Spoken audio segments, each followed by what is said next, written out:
Alright people, welcome back to another edition of Figure or Fodder, where I go through some older figures or some figures that didn't quite make it to a regular review. They've somehow been left by the wayside. I'm coming back around, doing a quick review on them, kind of rapid fire type thing, and getting them out of the way so I can get them out of the box and onto the shelf. Or into the fodder bin, whichever it ends up being. Now if you're familiar with this format, I usually do it in front of the green screen, but I leave just the green screen, and some people suggested that I should do it in the toy room. And here we go. Toy room's kind of narrow. It's not really a room. It's more of a large closet. So shooting angles are kind of weird. Acoustics are probably weird. I've got the air conditioner right outside that window, or heater. If it kicks on, it's going to be loud as shit. All I can do is test it out, and we'll see how it goes. If not, I'll change it back. Now, if you go back to my last couple of reviews, I reviewed the Hasbro Star Wars Black Series Rey Island Adventure. Island Journey, whatever it is. It's the first Rey we've gotten with Hasbro's face printing tech, and I really dug it. Yeah, it has some downfalls, but for the most part, I almost like this better than the SH Figure Arts version. Yeah. And then there was the Bandai Figurized Standard Dragon Ball Z Broly model kit. I dig the Dragon Ball Z model kits. I love building them. I love putting them on the shelf, and Broly's no different. He's just a big hunk of burning plastic hovering over the rest of my Dragon Ball models. Now, if you notice the title, this is a Mafex themed figure or fodder. And on top of that, it's mostly Suicide Squad with a little bit of Dark Knight thrown in there. Now, first up is a Mafex figure that I've had to open for a little while. I wanted some comparison shots with, I can't even remember why I opened this one. But I opened her up, took the pictures, and she went off to the side for a long while. And that would be the Mafex Suicide Squad Harley Quinn. Now, when I first got her out of the package, I thought, man, she's boxy. I think I was spoiled by the SH Figure Arts version. And I think the SH Figure Arts version takes a little bit of liberties with Margot Robbie's actual shape. I'm not saying that this is closer to the realistic look, but I don't know, it looks more human the more I put them side by side. I love the shininess of the jacket and the shorts. The sneakers really do it for me here. And then there's also the fact that Medicom actually went and put all of her tattoos on her body. Again, the SH Figure Arts version was missing a few here and there. And then up to the head, there's that softness of the printing tech, but they did a really great job here. I like the paleness of the skin, and the softness actually works in its favor. If you step back a little bit, it just all blends together into a more natural look for it. And then the softness of the blue and the pink in her hair, something about that just does it for me. Now, comparing her side by side with the SH Figure Arts, you'll look at the SH Figure Arts and think, God damn, that's a great figure. But if you didn't buy any of the other SH Figure Arts Suicide Squad or Jokers or anything else for her to go with, it's kind of a moot point because she is a little bit small if you're doing the Mafex line. The Mafex runs a little bit larger, so this figure is supposed to stand taller than the Figure Arts version. She comes with a lot of hands. She comes with actually more weapons and more detailed weapons than the Figure Arts version. And I don't mean to be directly comparing the two, but given that it's my only two versions of Harley, there was never a question of whether I was going to boss battle the two Harleys against each other. But as you can see, the Mafex bat, it has all the writing or whatever it is around it, while, again, the Figure Arts missed that. Or didn't miss it, just didn't do it. So I'm really digging the attention to detail that Medicom put into this figure. The pistol looks nice with the paint job on it, and then there's also a fake hilt to put in her shoulder holster. And then finally, besides the just smiling head, she also has a screaming head, or well, a laughing out loud head, whatever you want to call it. This looks just as nice as the first head. But for shelf dominance as far as Harley goes, since the rest of my collection is Mafex, or at least the rest of my Suicide Squad slash Batman slash Dark Knight Rises is Mafex, Harley here may take that spot. Until tomorrow, whenever I decide, something different. Up next, another figure that I've had open for a little while, that I got a hell of a deal on, and then never opened. And then when I finally did open it, it was like, whoa, this is actually kind of badass. And that would be the Mafex Dark Knight Bank Robber Joker. Now, I've said this several times in other videos or in the comment section that, yes, it is a little bit stylized. It's wrinkle heavy. The bell bottoms flare out a little bit more than I think they should. And then the paints are a little bit plain, especially on the joints.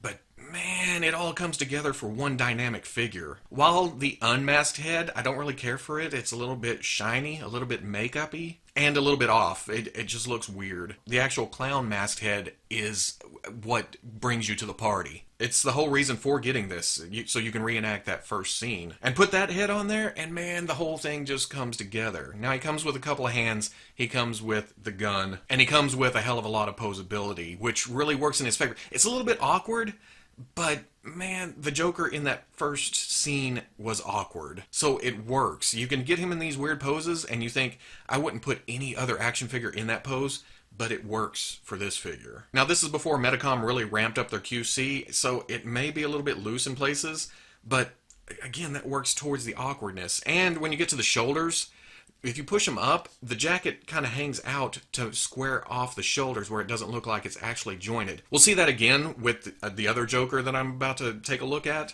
but I really like that too. It hides the joint, you can bring it down, it gives you articulation and range, but once you get back in a neutral position and push it up there, there's no break right there. Well, there's a break, but it's really well hidden. So Mafex did a good job there. Rolling right along to Deadshot, and I love how busy this figure is, because it fits the movie. Whenever you're watching the movie, you look at the character, you think, what's going on here? And then it goes to the next scene, and you didn't really see. It's kind of a mystery of what all is going on with the character's costume. And I feel like this figure brings that across perfectly. There's detail everywhere you look. There's different colors to the reds. They could have just done the same red from top to bottom, but no, the knee pads, the magazines on his hip is a different kind of red than the undershirt under his body armor on the chest and such. And then get up to the head. They did a damn great job with Will Smith here. And I like for the unmasked head that they went with the eyepiece. They could have done without, but I like that this makes it a little bit more Deadshot-y. Then he also comes with a masked head, but you lose a point of articulation at the top of the neck, under the skull. Now, the first thing you'll notice when you pull him out of the package is that he feels really large.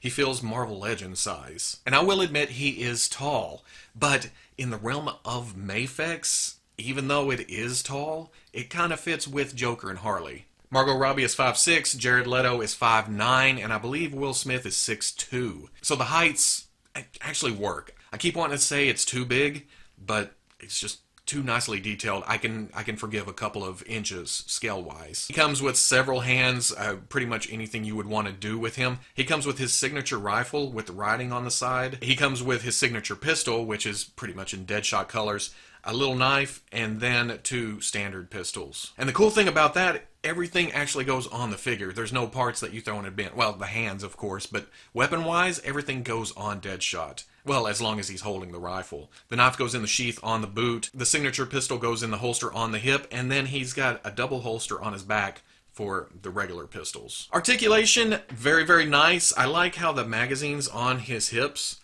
are hinged down. So if you want to bring his leg up, and then you can bring those magazines back in to close up the gaps, those don't get in the way of articulation. But the pistol has a tendency to fall out of his hip holster, and then I haven't been able to get the right bicep to actually swivel, so his rifle holding poses look a little bit odd. But shooting from the wrist blaster, action poses, not really a problem here. Now, I do have the Figure Arts Deadshot. Again, I've never opened him, but not even pulling him out of the package, you can see that, like Harley, he's missing detail, whereas Mafex put in everything. It's got the I am the light, the way around his neck piece. The Figure Arts is missing that, and it even runs up his wrist blaster. I didn't even notice that until I went to take the picture, and through the viewfinder, I saw the writing. That's how old I'm getting. In person, I still can't read it. I need glasses, apparently. So yeah, very, very nice figure. It works with, again, since I'm doing all the Mafex figures, this works for that. Looking at another Joker, I picked up the suit version at the last Comic-Con I went to in Albuquerque. I got a hell of a deal on it. I couldn't pass it up for $40. I had passed on it up until that point, which was, a month ago? But they always get me with the sell price. I have the purple trench coat Joker, and I've always liked that. I feel like the pants here are pretty much the same sculpt as those, though. And then you have the torso with the untied bow tie. I really like the jacket. They could have just went for a white color, but it's kind of a pearlescent white. It shines, it shimmers, it looks great in person, especially against his skin tone and then the undershirt. And even the shoes have funky little detail on it that they could have just passed over. In fact, now looking at it, it's writing. I don't know what it says, but yeah, I may look at that under a microscope at some point just to see what it is. I mean, that's something we would have never noticed unless you looked at stills from production. I'm sure they didn't show it up close in the movie. But then with the head, you have kind of the docile look. He's just kind of sitting in the club. But I can't help looking at this head and seeing Garland Green from Con Air. I don't know if it's the eyes or the grin. It just looks, it's creepy. But I may turn this into a Steve Buscemi at some point. Now, the alternate head is actually attached to a body in the package, and that would be the straitjacket body that actually goes back to that purple trench coat version. If you pop it at the waist, you can put this on that, and you get actually a great-looking straitjacket Joker. Plus, he has this laughing hysterically head that you can pop off there, put on the suit body, or take it all the way back to the purple trench coat body. That's the cool thing that Mafex has done with this line, is everything is interchangeable even with previous figures. Some of them are meant to go on the previous figures, as we'll see with Harley in a minute. But even figures that you would think they're their own entity, no, swappable. That's cool. Now, like I talked about with the jacket on the other figure, same thing here. If you push the shoulders all the way up, it looks like one piece all the way down. But you can bring it down, bring the arm out, you get full range of movement. Now, he comes with a rifle, a cane, a pistol. All these look great in the hands, which he again comes with quite an assortment of hands. So I think when it comes down to it, I actually like the suit version better than the trench coat. I wish this had come with bare arms for that first version, because you have the bare torso, you can pop the arms out, you can take the trench coat off the body. I wish he'd come with bare arms. I would have liked that better than the straitjacket. But as far as the actual suit version goes, he's going on the shelf. And then finally, kind of ending this figure of fodder on a down note, is the Mafex Harley Quinn in dress. Now, it does look pretty good. I think that this costume, or, well, yeah, it's just a dress. Who am I kidding? I don't think it lends itself well to action figure aesthetics. There's a weird break in the cleavage. It goes under the dress. The dress doesn't hang quite right. It kind of poofs out on the sides, making her look, again, square. And then the articulation, if you try to put her into any kind of crazy poses, it again messes with the dress. And it doesn't help that on top of that, the base for the figure is very small. She has the high heels on, and then the legs.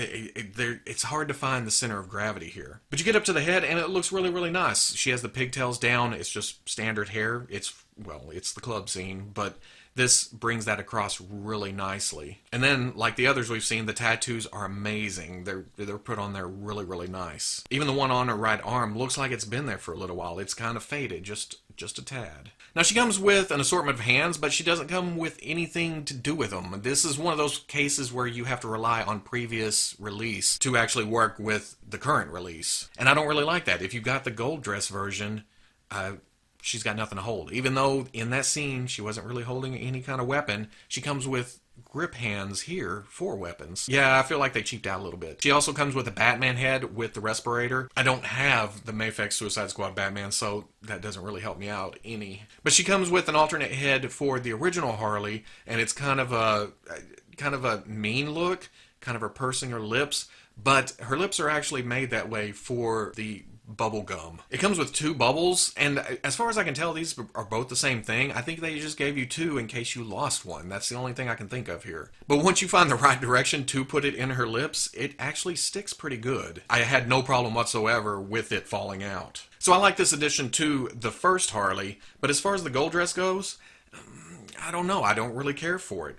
Figure-wise, I like the look, and I like that I don't have this character in this look on the shelf. So she'll probably end up there, but she's going to need a stand or something. There's no way she's holding up on my shelves without a stand. And speaking of the dress, like I said, it poofs out on the sides. If there was just some way to close it up, to make it adhere to the side, probably glue it to the sides. Because really, if you try to crunch down, the dress gets really, really crazy weird right there. So to improve its actual look, bring the sides in, and I think that would work. Now, to just quickly recap, the standard Harley Quinn, I think she's going on the shelf. I think I'm not taking the SH Figure Arts down. She's just moving to a different position, and this will go in beside my Joker. The Dark Knight Bank Robber Joker, definitely going on the shelf. It's actually been on the shelf, and I've had several people ask me to review it, and this is probably as close as I'm going to get. I figured I'd throw him in here. Dynamic, just looks really great. Deadshot, figure going on the shelf, at least for now. I'll get around to opening the Figure Arts version, see how he stacks up, but I have a feeling with the rest of my Mafex, that'll come out short. I'd rather be a little bit tall, have all the detail, and have all the nice weapons that this one has. Suit Joker, going on the shelf. Even though the Purple Trench is a different version, I don't have a lot of room to work with here. And then finally, Gold Dress Harley. I don't know. She'll probably sit in a box for a little while until I look down and go, it's Harley in the good dress. It's the only one I have. She needs to find a place on the shelf. But if it comes to between this one and this one, I think I'm going with this one. This one can sit somewhere else. Or go with the purple trench coat somewhere else. Even though she's supposed to go with the white. I don't know. That's it for this edition of Figure of Fodder. Let me know if you prefer it in the toy room. The lighting is terrible in here. Again, I'll have to work on that. But preliminary testing. That's what we'll call this. Now, if you're interested in any of the pictures that I showed during this video, they'll be up on the Fwoosh front page tomorrow. I'm not going to do a write-up or anything. It's just going to be pictures and then a link to this video. So if you like this Figure of Fodder, let me know in the comments. If you want to chat about the figures, let's talk about it again in the comments. Give me a like, subscribe to the channel. I'll catch you on the Fwoosh.